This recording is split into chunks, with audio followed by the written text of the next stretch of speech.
Man, this age has been so dark. How dark was it? It has been so dark, we couldn't even illuminate our manuscripts. Our artists, they had less sense of perspective than a Fox News commentator. Superstitious, let me tell you, we were so superstitious in our village, we even burned sandwiches. A friend of mine, he tried to hook me up with his sister. That didn't work out so well. Turns out he didn't mean what I thought he meant when he said she had these big boobos. Is this thing on? Hello? In our village, we thought Pax Romana was a social disease. What are you doing? I'm getting people ready for our next History Unsettled episode on the Dark Ages. No.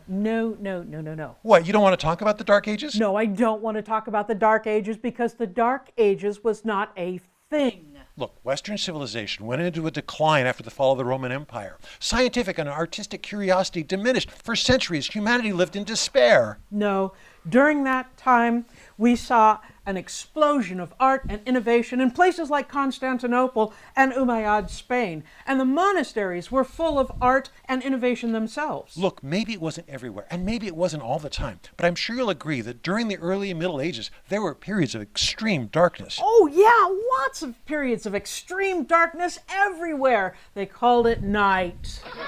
You know, maybe the best way to settle this is with a live discussion on YouTube. Yeah, I think I agree with you there. So join us live at History Unsettled when we're looking at the early medieval period and answer that question, how dark was it? How dark was it? Well, I'll tell you how dark it was. It was so dark, if we wanted to read the newspaper, we had to use a Bud Light. Of course, newspaper hadn't been invented yet, so we had to write it on a sheepskin. Bruno, it would have been so can bad, you except the fix sheep this? kept moving.